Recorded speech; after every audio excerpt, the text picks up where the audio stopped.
Am I leading it this time? Did we decide that? Yes. Okay. You can wait after this bridge. Does that mean I have to do the intro? Ilse, you have to do something at What? some point. Are you saying that You I can't did just nothing? show up. That's my favorite part of this job. No. So, welcome to episode 6 of UNSAID. I'm Ilse. I almost said I'm Gus. I'm Gus. You're Gus. I'm Ilse. And today we are talking about one of the things that I think we hear a lot in Christian world and church world. And I would hear it all the time at the university I worked at, which is the idea of community. Yeah. And like what community is supposed to be. I think people have used community as a reason to leave, as in it's either A, not what I expected, or B, it's non-existent. Like there is no community here. Right. I'm gonna go and find a place where I can have community. I guess in some ways this falls under defining terms, because we're talking about like what do people expect community to be versus what is it actually. Not just like in the world, but even what does Jesus call us to when he calls us into the life of the church and into community. So, Gus, what's the biggest misconception that you think, or that you've heard or you've had yourself about community and what it's supposed to be? One of the biggest misconceptions that I've had personally, or that I've heard? Either that you've had or that you've heard. Maybe, whichever one's bigger. I would say the one that I've had is that just because you are in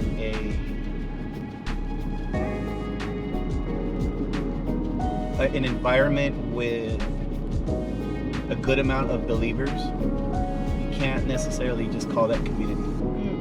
And I think that was not just a misconception that I had years ago, but also a disappointment. You know, like it became a disappointment. Yeah. And for example, like when I was in the church, in the sense of like fully given to it, it was easy for me to have that with others. And I think you could say that as well. I think you saw it in us, like in my wife and I, and just how the people around us turned into our community, those that we would draw in and would draw closer on their own as well. But the disappointment that I've had throughout the years is that, you know, having traveled the world and having gone and been part of different organizations, you know, at different degrees and different levels, I want to step in there giving them the benefit of the doubt that this is going to be different and it's going to be a better experience. But it's almost just the same experience. It's it's very similar. And I think we can enter these environments with unrealistic expectations and point fingers and say, this is not community. Yeah. You guys don't have it. You guys don't understand it. As if to say, I knew it. As if to say, I had it, you know? Yeah. And that happens pretty much really easily. And I've seen that in a lot of people. It's that we tend to speak as if we're the only ones who get it. As if we're the only ones who know what it looks like. Yeah. And I think I can say more a little bit on that in a bit. But in regards to the disappointment,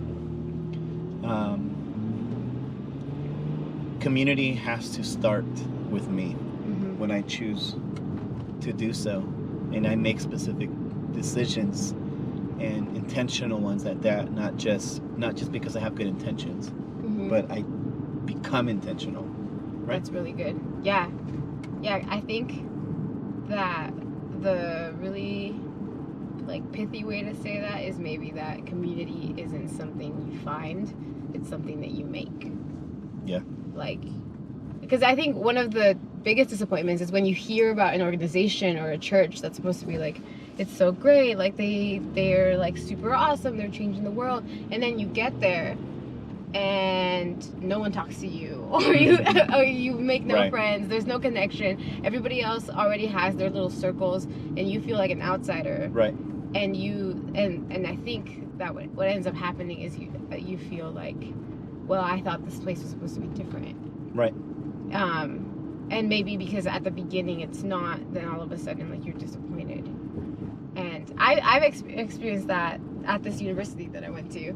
I remember, because the community was a big thing. Like, we would talk about it like every couple of months. There'd be like a chapel message about it, and there would be like, you know, and we would have people, like, even I was an RA, so one of my job description was to like create community, whatever that means.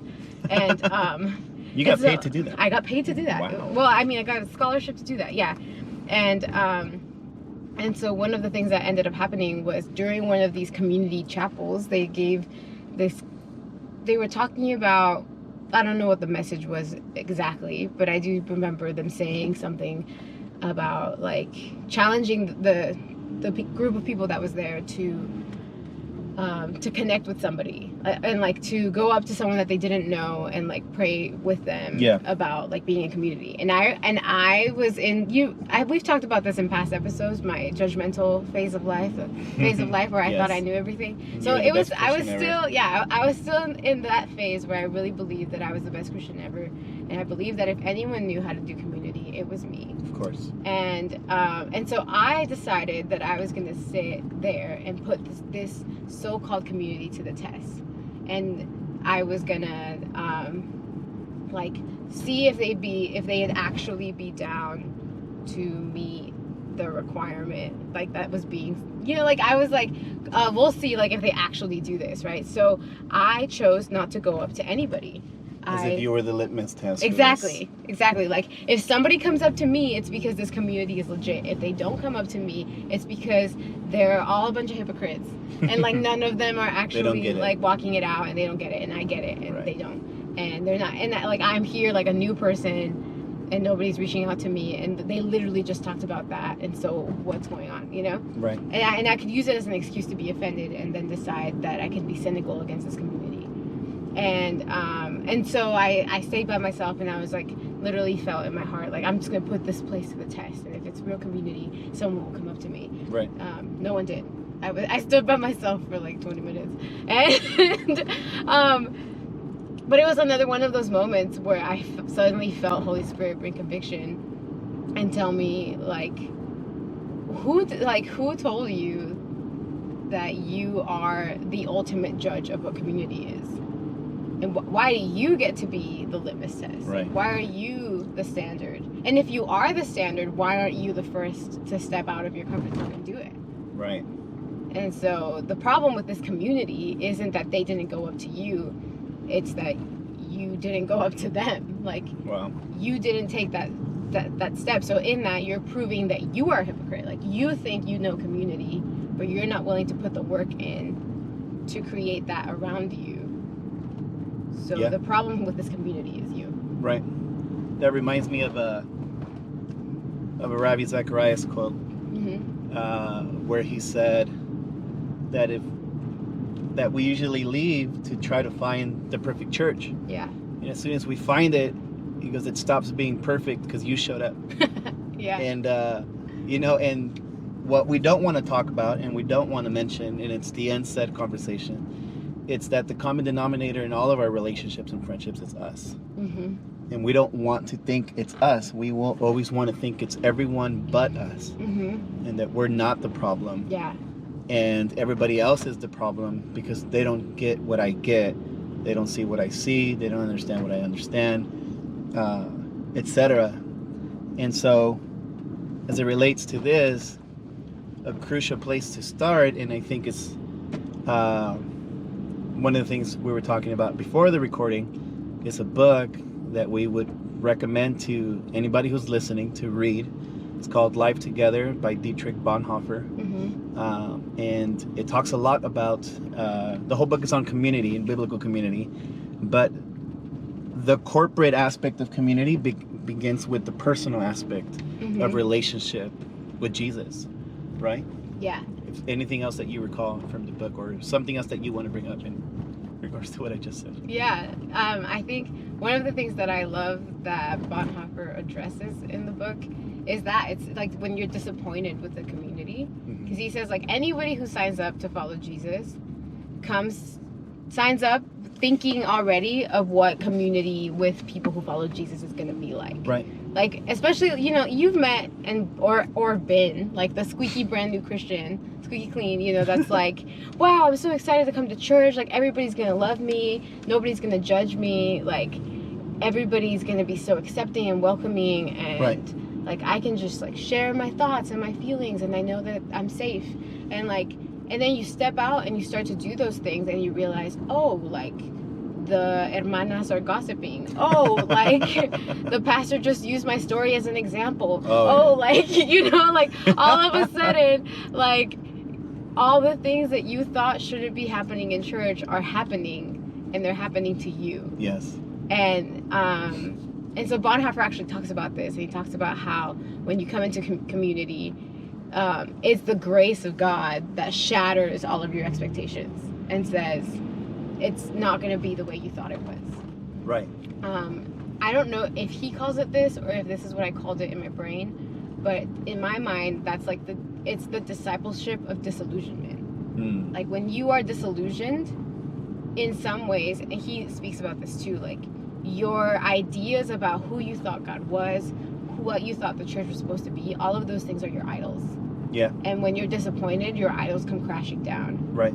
And now that they're on the floor, like you can choose, like, am I going to sit here and mourn that my idol isn't real, or am I going to look up and see what is actually real, like what is really true about God, what is really true about community, what is Jesus actually doing in my heart by showing me the weaknesses in the organization, the church, the family that I'm in, you know? Yeah, I think that's so good.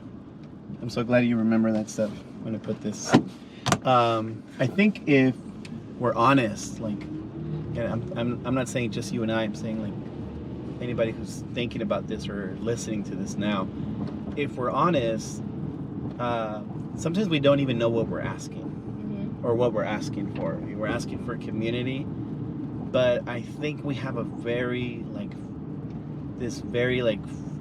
fantasy type mentality as to what it is, because here's the way I see it. It's like I have had people who could say to me and have said to me like this word, which you can talk about another topic, is covenant relationships. And it's one thing for them to say that and be like, yes, let's try it, we can, you know, etc., let's try it. And it's one thing for me to be like, I could be angry and disappointed because you didn't do it, you didn't try. But I had to stop and think, but am I really angry? Like, I didn't try myself. Like, did I really even want it to happen? Because if I did, I think I would have done it. Am I really that disappointed, or is it just a good scapegoat for me to point the finger at them and be happy that it actually didn't happen? Yeah. Because it was going to actually require more of me than what's expected or required of me now. Yeah. Does that make sense? Like, and so we have these fantasies as to what it should look like. And the reason why I call it fantasies is because, okay, let's say, and I think you've experienced this, meaning with the people that you've discipled and people that you have been in your team, etc., in the church, is that then there are those who actually do take the steps to be intentional, right? And that's amazing. And they're actually trying. Their disillusionment or their disappointment comes when they realize the things that you said, like, oh, this is not what I thought it was. These people are not who I thought they were. And they live in a way that I did not expect. What am I doing? What the heck am I a part of now? Like, you know what I mean? Like, I'm like in deep. I've trusted these people, and I realize how broken they are, how much they need Jesus. But if anything, if we're being honest, they're just like us. They're just as broken as us. They're just as needy as us. And, you know, to your point about that, like, my wife said this to someone recently. It was so good. Like, I heard it, I was like, man, that's good to remember. Is that the Lord allows us to see the brokenness of the people and the relationships we're in, even our leaders, etc., so that we don't make idols of them. That's so good. So that we see it, so that it shatters it, right? Like as you were saying, you were quoting Dietrich Bonhoeffer, and we stop making idols of them. And I think a huge point on healthy community, the same way I would say it about healthy marriage, is that it's about keeping your eyes on Jesus. Yeah. That's so good. I think, like, you talking about that reminds me of, like, what one of the many struggles of being a pastor's kid is coming to terms with that. Like, my parents give off this image and are, to a lot of people, this idea of, like, the perfect Christian. Right? Like, they teach about it, they help other people walk it out.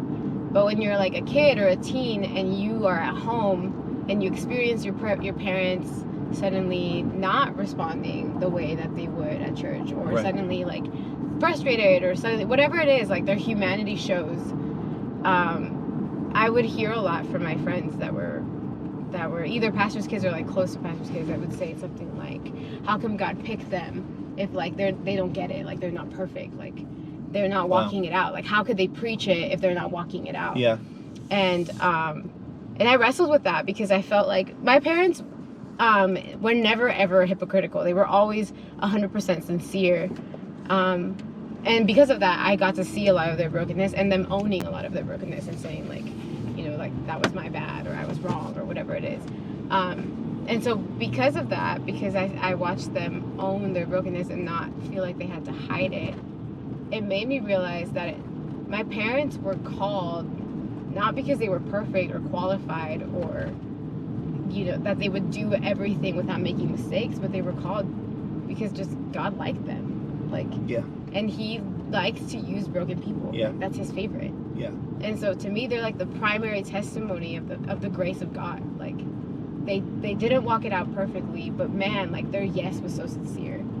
And I feel like what would happen if we started listening for God's heart in the imperfections of people around us, instead of saying, see, that's why I can't follow them because they went and they told my secret to so and so, or that, you know, like, or they all went out without me and like that's why none of them are my real friends because they didn't invite me out to eat or whatever it is. But like what would happen if we took those moments where we saw people's humanity showing to be like, wow, God, like you still say yes to them. And how do you do that? And they disappoint you 10,000 times more than they disappoint me, you know? Because that's what's wild to me. Like God still says, yeah, I really like you. Yeah, I really want to be your friend. I want to do ministry with you. I want to partner with you. Like when I think of all the times that I've wanted to, like said that I would do something for the Lord and then backslid or not done it or done it halfway.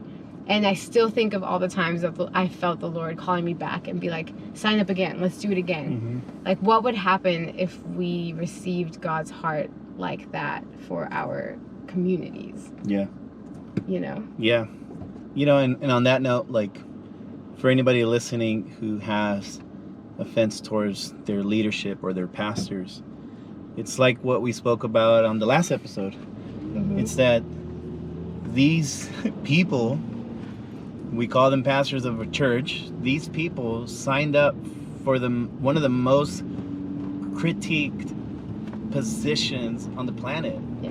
You know, because it comes with preconceived expectations, because you see it in scripture as to how somebody should live, and they voluntarily are saying yes to a very criticized position and are in a platform, if you will, if you want to call it that, where their lives and their decisions are on display, and whether they like it or not, what they say, what they do, how they live, what they buy, what they don't buy, what they post, what they don't post, right? Like every single thing is at the expense of people's opinions. It's like, does that make sense? Like, and so I don't know. I say that because thoughts like that cause me to have mercy for these is that sure, they're not perfect and they make mistakes, and we have been hurt in some way or offended, whatever it might be. But man, what would it be like to be in their shoes? Like, we couldn't handle it. Like, the majority of us could not handle that, the pressures, if you will, of that position, of that place, of that platform or whatever, right? Yeah. Like, we could look at them and be like, of course you're saying that because you're on the stage and you have the platform. But man, that platform comes with a price. Yeah.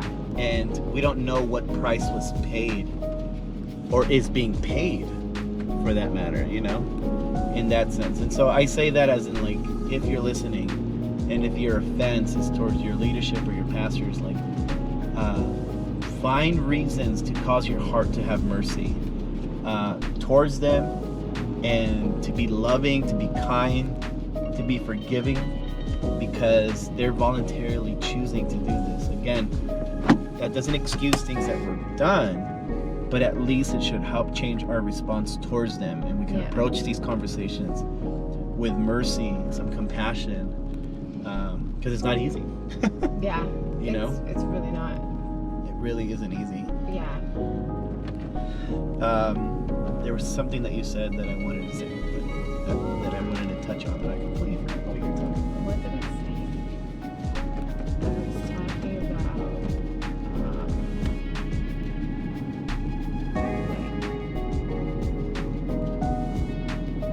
was I talking about putting in work? No, was I thinking of What's your- how no, that was the last point I made. Like, you have to put in work.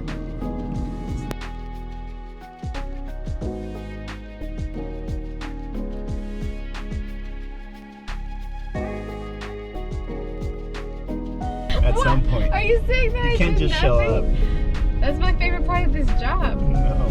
It's the only place where I get to just show up and do nothing.